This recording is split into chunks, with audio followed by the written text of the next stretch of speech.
more. Bia te gibu kan paseche kifoi bia kifoi bia na kifoi bia. Sure long as campaign shield takes over your long seconds. I can tell you now we gonna be famous. Hey, get it. Oh, Tiwa Juan Cho, Tiwa Juan Bro.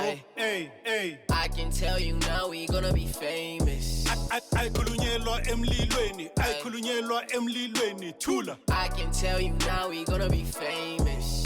Manongo, kilo, jag, kurani, fame. I can tell you now we gonna be famous. Manongo, kilo, jag, kurani. Hey. Manongo, kilo, jag, kurani. You know why? For me, it's important. It's because once there's talk and debate and all this back and forth in Ikasi rap, that's the revival of Ikasi rap. At the moment, nothing is happening. Who's even beefing who right now? Why would you even want to beef anyone? I'm beefing everybody. Yeah, but you just come out. I'm not beefing everyone. I'm beefing with everyone. You're beefing with yourself. But for me, like in my opinion, I think that's where like kind of the game went wrong. Like there was more of like trying to be beefing and stuff instead of like producing like and working as one. Yeah, instead of like good music, like where like people are just like, okay, nah, Sbuda P, it's just good music. No, I know bad vibes with Tubani. Something I don't want to cast, but you know, so it's that thing. I think we just needed like good music.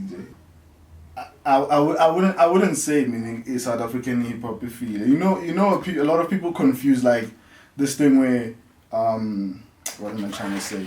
Like if you go back to like history, house has always been dominating like South African music. Hip hop was always like, so now they shocked with Amapiano is like, what is it? It's house. You understand? Hip hop was never like that. It was only just recent. Yeah. With the hip hop was big. Yeah. You understand? So now they thought that was gonna be forever. House was always gonna take over again. You understand? The Grom was at the top at some point. Kwaito was at the top. And Amapiano is now at the top. So it's not hip hop can still come back at the top. It just needs persistence. Not people switching sides and now I'm doing it's just a bit of taste, man. It's a genre. Hip hop cannot be dead because of another genre. It's a different genre. You understand? Yeah. So you are saying hip hop, it's a baby of the South African entertainment scene or music scene. It's not a baby. It's just that house is big here. As much as dance is big in other countries, house is big this side. And it's always been big. It was just some time where hip hop was dominating. Now house is back dominating again. And hip hop will still come back and dominate again with persistence if there's still like artists who want to do hip hop. Okay. Unless everybody switches and say, okay, now we're all doing house, then there's no hip hop. Yeah. But then there's no hip hop that's dead, bro. I don't think hip hop will ever die in period. Yeah. Yeah. Okay, but let's our conversation right in the middle. Can we go back to the beginning? Okay. Introductions, who you are to the person that never saw your face, never met you, doesn't know what you do. Me, I'm Negatives. I go by the name Negatives. I'm a producer.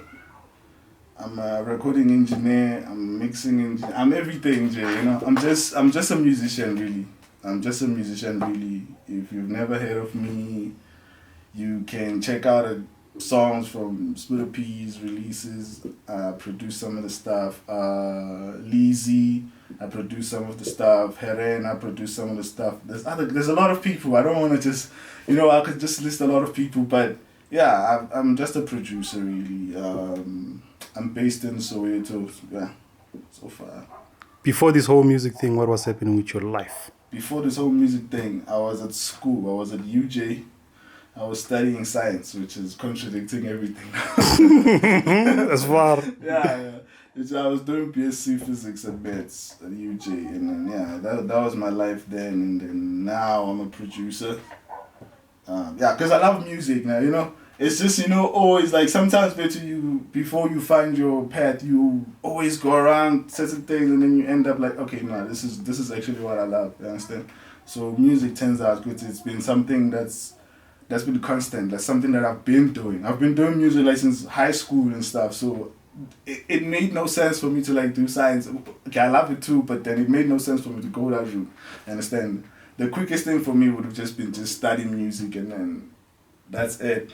Then, but who leaves science for music?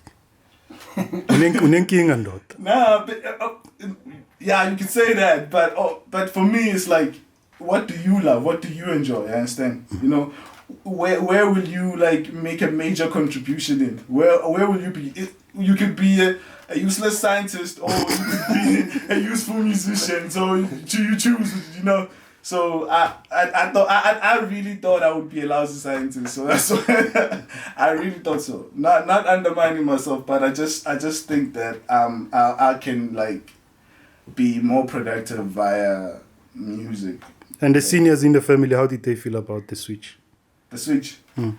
Well, to tell you the truth, they didn't take it well, but then my mother understood because she always says, she was also confused why I took science because she always knew that I love music, you understand? So it wasn't a shock to her. It was like, okay, you are now on the right track because you've always been like, yo, you know. Mauledi omunye ke loyo. Yo. Most of these parents just want to see their kids compare with the lawyer kid, compare with the teacher kid, compare with, you know, those elite or considered elite professions. It's for me, in my opinion, I don't think that's like a elite profession. It's just somebody trying to live their dreams through you. You understand? Because maybe they did the thing that I did and went around something, ended up somewhere else. But then now I realized later, actually I wanted to be a scientist. Now I'm forcing my daughter, like, yeah, be a scientist. You know, that's just wrong, man. For me, that's just wrong. Like, if you do what you want, though, let the person do what they want. Let them do what they'll be useful in. Let them make a major. If they are like, they will contribute better being a model, then it's fine. Even if you don't consider that something that's like fancy, but then they are better as models. They can like build a house for you. And they will be happy above anything. Yeah, that's the main thing. They'll be happy, not make you happy and then inside I'm miserable. Like you know, I wanted to do this. Like the ultimate goal is just to find your own path. Before, in high school you already doing music. Because I asked you, Guti, the beginning of beginnings before music. In high school you already doing music. Yeah. What about music hit you? What made you turn to this profession or to this idea you be creative?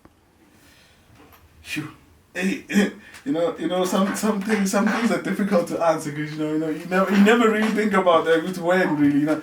But for me, like for as long as I know, like I've just always wanted to do music. I don't know. I cannot even remember the time when I thought like, oh, I don't want to. There's something. Okay, I did consider other things obviously, but then. As I said, like the constant thing was music. You know? Was it not about the girls? If I want to impress these girls. I swear, like it's not even about the girls, bro. It's not even the way I'm so unimpressed with like the whole thing that they selling on music videos. I don't even watch music videos. I just listen to the music. If I'm not impressed with your album, I'm not impressed with the album. I'm not gonna go now, hey, that's a dope ass video. Sorry to cuss. But like, you know, you're seeing other things on the video and then now you're thinking, okay, this song is dope just because you saw a woman passing by flashing stuff. No, that's not me. It's an emotion in Ngoma, Pella. What some of these things that cats do on their videos, they end up spoiling the music itself. Yeah, but then some people buy into those things. I ain't about to sex sells. So some people buy into those things and say like, yo, now that they saw some beautiful girl, now they're crashing on that. Now they don't know if they like the song or they like the girl who passed by, So, and man, no, but then me, I just listen to the music. I listen to the music without the visuals and stuff, and then if I like that, then I like that. If I don't like, and some of the music that I even listen to show you that it's not like trying to impress. Some of the music, people don't even know some of the music I listen to, so it's what have, man. It's not about the girls, bro. If you do whatever you like and then you get money out of that, then the girls will come later. But it's not about the girls, bro. Yeah. It's not about the girls at all. So you left a scientist life for a lonely life. Scientist life would have been worse. Some basement somewhere. Scientist life would have been worse, but like nobody wants to hear you talk about particles the entire time, like black holes and no, nobody wants to hear none of that. They only want to hear you talk about I've got the cure for the virus.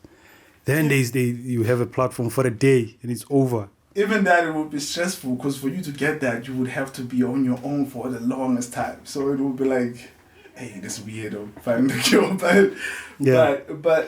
but for me, it's not lonely as such, man. There's like events, there's stuff. You go out, you meet people, you network. It's not that lonely. Music is not that lonely. But then also it's what you prefer. Understand? Yeah. With different individuals, like some people prefer like the fun part of music where they go out there and start dancing and people go crazy. Yeah, that's fine too. I enjoy mostly the creation of it, like when I'm sitting down and just making music. I enjoy that. Yeah, I enjoy that. That's the part that I enjoy. So you can say I enjoy being lonely, in a sense. What type of music are you saying you supreme? So I wasn't a hip hop as far, but yeah. Other than hip hop, I make R&B. Like I said, I've worked in Herena. I make R&B. I've tried making house. You know, some artists will request that because the thing is I'm a versatile producer.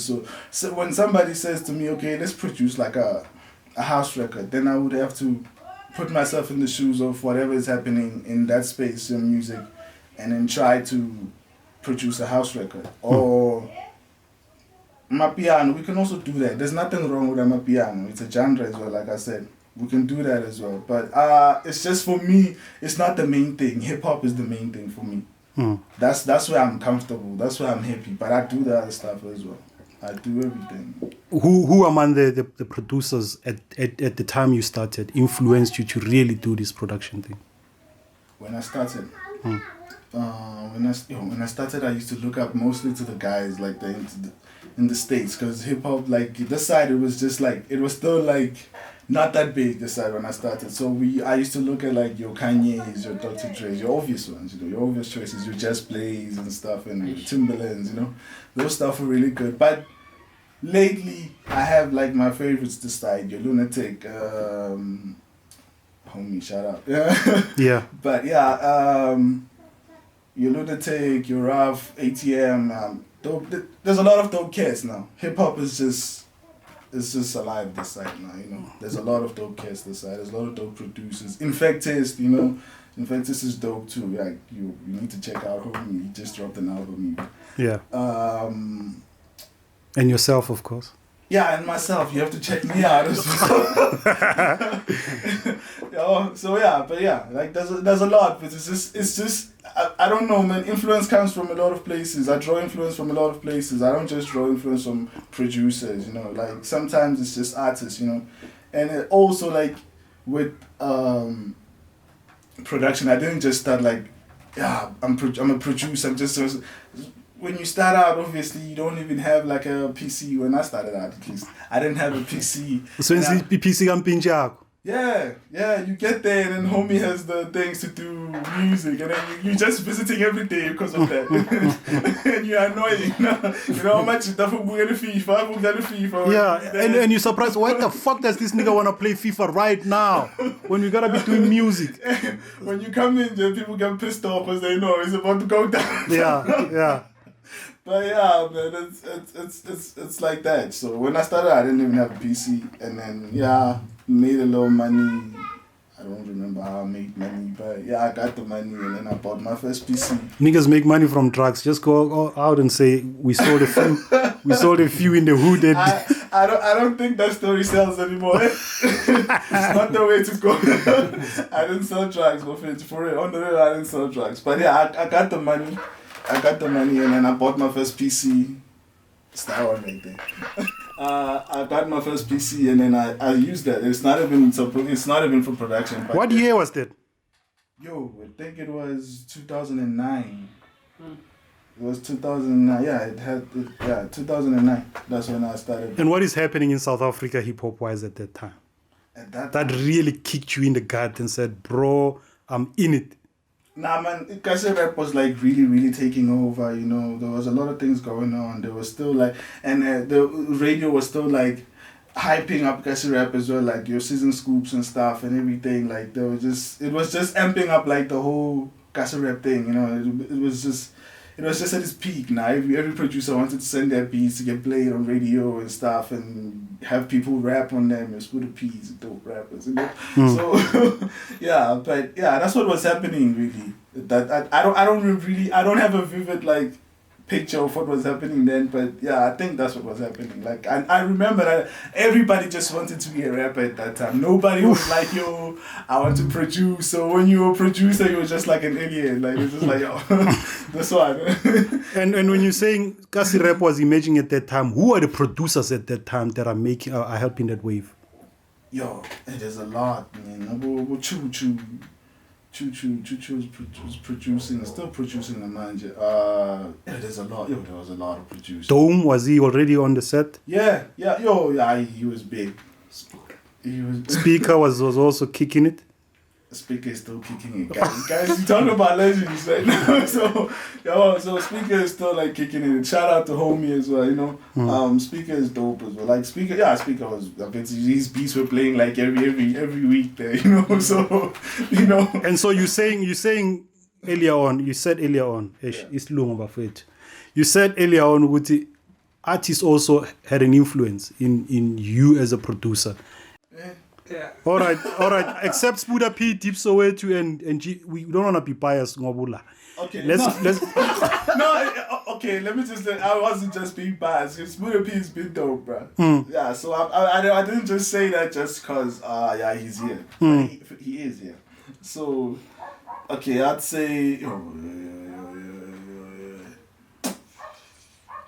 Okay, while you're still thinking, there's cats that made the mainstream. I was Quarter Camp, H2O, Morafi, and so on. Yeah. They had a huge influence. But my in this precinct, Ebizwa, Soweto, or Ekurhuleni, the areas, cats that didn't really hit the mainstream, but they still, according to you, brought Kasi Rap to the prime. Yeah, there's a lot, man. Like, hey. You know, when you put it like that, like it's hard to mention names and say, this one didn't even make it to the mainstream. Now, like it makes it hard to answer the question, but there's cats that I like, but myself is dope as well. Shazy, definitely. There's a lot of cats, bruh. I'm really thinking hard, bruh. I'm really trying to think. The name if F Easy comes up a lot. F-Easy, I even worked with F-Easy as well. Like, F-Easy was dope, guys. Still is, because he's still dropping some stuff now. And then Pro came. But Pro like went mainstream, so I don't know. Like Pro was like the most commercial Kasi rapper we've had, like, you know. Yeah. So yeah. When? Is it true? The most commercial Kasi rapper we had. Yeah. Now there's Zakwe. Yeah. Duncan. Yes. But we're not really asking you those questions. Sasa yezi show yako. I can't afford it. We can't afford you. Veterans are 20 years.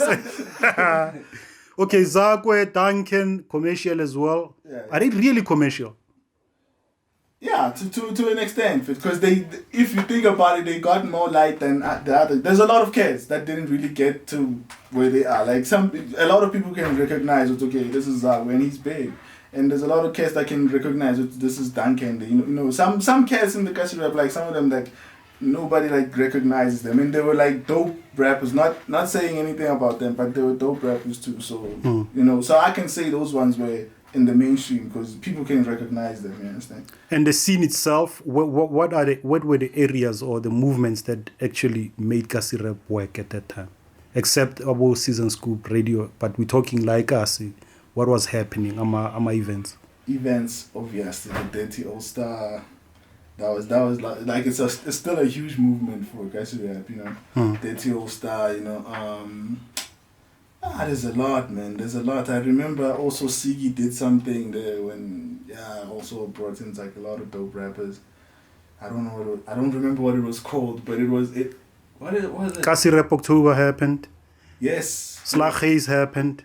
Slaghuis was like an everyday thing. So Bekwenzakalani eSlaghuis bafethu? Just fill us in, gents, because abanye bethu we are visitors, we are flies on the wall kule nto ekasi rap. What was going on at Slaghuis? nah, man. I'm sure Sbuda P azange alibeke lapho. God. Khuluma nge-God. No, man. Like Slaghuis was just putting on the, like, if you were a Kasi rapper, you had to be there. You had to, like, you were not a Kasi rapper. You were not rapping a Kasi if you've never been there. It was like the league club of Kasi rap. Yes, that's where like everybody meets everybody. They understand. If you the dopest cats, not just like wannabes trying and stuff. It's like it was the dopest cats there. So it was like a, I don't know. It was a club sort of. Yeah. Pozayam, Yeah. you've observed, you've seen, you've worked with these cats. Yeah. What is your diagnosis? Ngikhuluma ne-scientist manje. What is your diagnosis of Ikasi rap over from that time when it inspired you and it inspired Sbuda P and all these cats to the time when you felt it's at its peak and to this point in time? What is your general diagnosis and things that could have happened? Ezenze ukuthi Ikasi rap inyuke, ezenze ukuthi Ikasi rap ibe stagnant, ezenze ukuthi ibe la ngathi manje it's getting stampeded by amapiano and type shit? For me, it's love, though. It's really just love, though. There was no love with Kasi rap, though. Like, people were just trying to be Tupac and Biggie. Everyone was just trying to be Tupac and Biggie, go against each other, and just forgetting like to make good music, man, which was the most important thing. Because the thing that makes a genre is when people are like, yo, that's dope music. Because, you know, yeah, punchlines are nice, and no, we enjoyed that. We still do. We still want more of the punchlines, but then we also wanted the music. There was supposed to be growth, understand? It was supposed to go somewhere. It was supposed to, like, it had to go somewhere, man. It didn't have to stay like, yo, you know, like, it had to go. It had to be musical at some point, understand? And if we could say like, okay, how long has it been?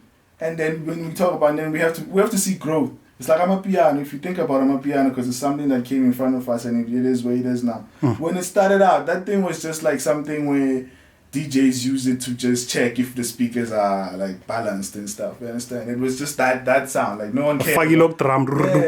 Yeah, nobody cared about it. You understand? But then it grew. It grew. That's what had to happen with Kasi rap. It had to go commercial. As much as I was saying, you know, we saw if people like can like look at the blueprint, the OGs of a pro, you saw the nigga go from Kasi rap to being commercial to switching up and mixing Kasi rap with house and stuff. He was trying to grow the whole music thing. I understand it, but then he obviously you cannot do that by yourself. You cannot just grow by yourself. You cannot just be like, I'm gonna grow this whole thing by myself. No. All the cats had to follow that. Yeah. Like, that was the blueprint. I mean, and I've been searching for purpose. I know that this rap shit is worth it, but my grandma hates all of this cursing. I gotta listen to what I say. I need to think before I can say. I do this shit almost every day. Bitches talk about me anyways. I'm getting high and high and higher, and you gotta pull up with Mary Jane. I'm never sipping on pepper drinks, so I be drifting on hurricanes. I can tell you now we gonna be famous. Hey, get it. Oh. I can tell you now we gonna be famous.